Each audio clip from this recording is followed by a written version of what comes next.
once again, we will look at the ideal projectile motion equation in this video. Let me just make one little change to it. Suppose that instead of starting at the origin, suppose that our initial position is given by x naught I hat plus y naught j hat. So we're starting from the point x naught y naught instead of 0, 0. The only change that this makes, is that in our equation here is that we would add x naught onto our I hat coordinate, and we'd add y naught onto our j hat coordinate. Otherwise, everything else is exactly the same. Okay, so without that out of the way, I want to take a look at this example here.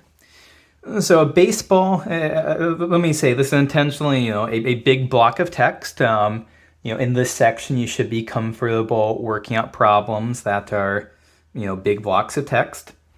So a baseball is hit when it's 3 feet above ground, leaves the bat with initial speed 152 feet per second, an angle of 20 degrees from with the horizontal, and then right as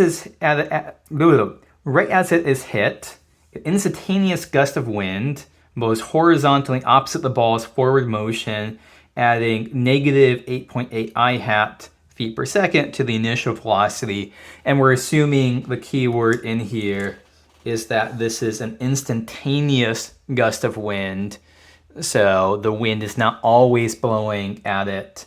It just is changing the initial velocity by adding negative 8.8 I hat onto the initial velocity. So first thing, let's find a vector equation for the baseball's path. So what is the initial velocity? So v of 0 is going to be, well, it's going to be v naught cosine alpha I hat plus v naught sine alpha j hat. This is as before. So that doesn't change, except that the thing that does change is that we need to subtract 8.8 I hat off from the initial velocity. When we go ahead and plop in v naught here is 152 and alpha is 20 degrees.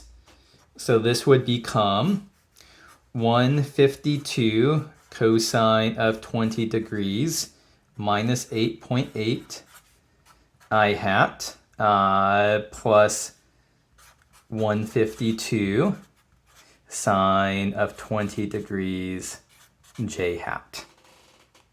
So this is our initial velocity. What's the initial position? What is r of 0 here? A baseball is hit when it's 3 feet above the ground.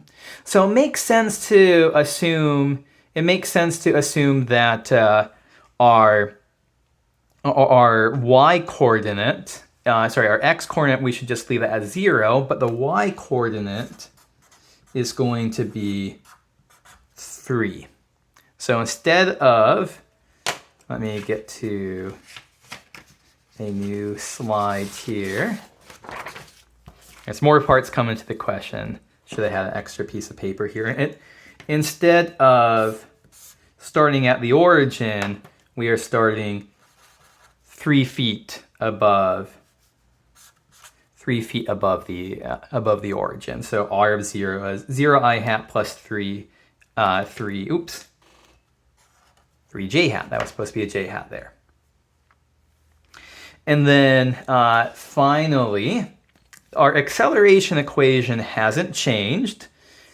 So we're still going to have a of t is r double prime of t is v prime of t is going to equal negative g times j hat. So that hasn't changed. Okay, so if we integrate a of t, we're integrating minus g j hat dt, and we end up with minus gt j hat plus our constant vector. And this is going to be our velocity. And we want the velocity when time t is equal to 0 to equal this. So v of 0 is going to equal 0 j hat plus our constant vector, and that needs to equal 152 cosine of 20 degrees minus 8.8 I hat plus 152 sine of 20 degrees j hat. And so our constant vector is just going to be 152 cosine 20 degrees minus 8.8 I hat plus 152 sine 20 degrees j hat. So v of t now is going to be, this plus the constant vector. So that would be 152 cosine 20 degrees minus 8.8 I hat plus 152 sine of 20 degrees minus gt j hat. Okay, now let's go ahead and integrate this again. So r of t is going to be the antiderivative of v of t dt.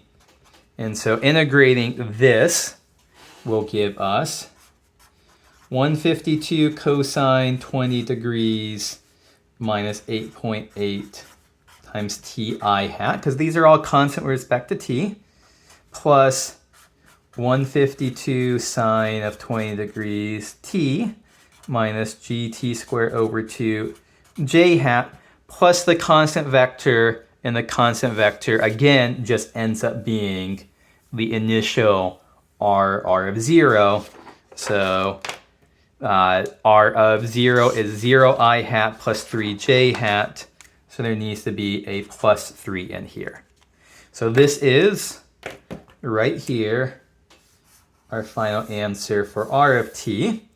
152 cosine 20 degrees minus 8.8 t I times I hat plus 152 sine of 20 degrees t minus gt squared over 2 plus 3. If you want to, then you can do things like plop in values of g in there as well. Okay, so then second part of this question, there's going to be 3 parts here. How high does the baseball go, and when does it hit maximum height? So what is the idea here for reaching max height? How do we tell that we're at max height? This is when the vertical component of the velocity is 0. So this is when the second, so the vertical component of velocity needs to equal 0, where the vertical component of velocity is this 152 sine of 20 degrees minus gt. So we want 152 sine of 20 degrees minus gt needs to equal 0. By the way, what is g in this problem? In this case, we're going to use g is about 32 feet per second squared. So previous videos, we've been using g is 9.8. 9.8 is g when you're working with metric units, 9.8 meters per second squared. Here we're going to be using the feet here, so instead g needs to be 32 feet per second squared. Okay, so solving this for t, so note what's going to happen here is that we're going to get the t value at which is at the max height first, and then we're going to use that t value to determine what the max height actually is. So solving for t, we end up with t is 152 sine of 20 degrees over g, as we said, was 32. And so this is about 1.62 seconds. So this is the time at which it hits maximum height. Well, how do we find what the maximum height is? We don't want velocity anymore. We want position. We're going to plug in this t value in here to the j hat component of position.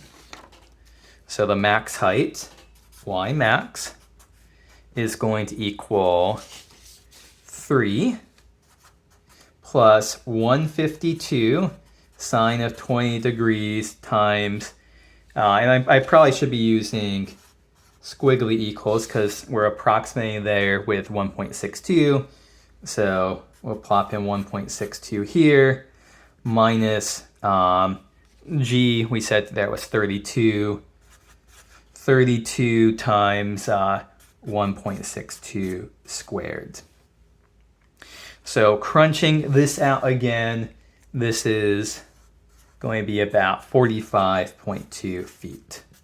So at its maximum height, our baseball is 45.2 feet off of the ground. And it does that in about 1.62 seconds after the batter hits the ball. By the way, it's worth me noting here in all of these kind of questions, you might think, oh, we did, in the previous video we had like formulas for max height and stuff like that, and the next one is going to be, find the range and flight time. You might say, why didn't we just use the formulas that were on that previous sheet of paper in the previous video? That's because it was ideal projectile motion without assuming that you were starting at the origin and assuming that you didn't have any kind of, this low horizontal wind gust here. So because we have those extra components of the problem, we're working through everything from scratch. Okay, so then part C here, assuming the ball is not caught, find its range and flight time. So how do we know range and flight time? When is it landing? It's going to land when the y component is equal to 0. The vertical component is equal to 0. That's when it's going to hit the ground. So, this is what its trajectory is looking like. There's the max height. Here's where it's going to hit the ground. So we need the vertical component here. We need to set this equal to 0. Oh, by the way, I just realized I made a copy paste error in the previous slide here. My apologies. I forgot to divide by 2 there when I was copying the equation from here, but the final answer here is correct. It's okay to make mistakes as long as you catch them. Okay, so we want to take this right here and set this equal to 0. So what do we end up with there? 152 sine of 20 degrees t minus 32 t squared divided by 2 plus 3 needs to equal 0. And so if we crunch this out, this is about, we simplify the sine of 20, simplify stuff here. Not so much simplify as I should say, but approximate. We get 3 plus 51.99 t minus 16 t squared is equal to 0. And then use the quadratic formula here. And this gives 2 solutions. So the 2 solutions are t is equal to 3.3 seconds and t is equal to negative 0.06 seconds. Why do we get a negative answer here? Well, the ball was on an upward trajectory when it was launched, but it was launched from 3 feet above the ground. If we had traced it back, if it was continuing on here, tracing it back, you end up with this negative t value here. T is increasing as we move from left to right. So this is not a reasonable solution because that's before when the ball was hit. So we just care about t is 3.3 seconds here. So that is the flight time. And as for the range is how far we travel in the horizontal direction, in the I-hat direction here. And so we're just going to plop in 3.3 seconds into this. So for the range, so that would be 152 cosine of 20 degrees minus 8.8. All of that times 3.3, and that's about 442 feet. Okay, so for baseball lovers out there, 442 feet is going to be a home run, assuming that it's in fair territory in most stadiums. I think the very old Polo Ground Stadium back in the New York City, back around 1950 or so, was even deeper than that in straightaway center field. But this is, in most ballpark, that's going to be a home run. Okay, I think that's a good place to end this section with a home run.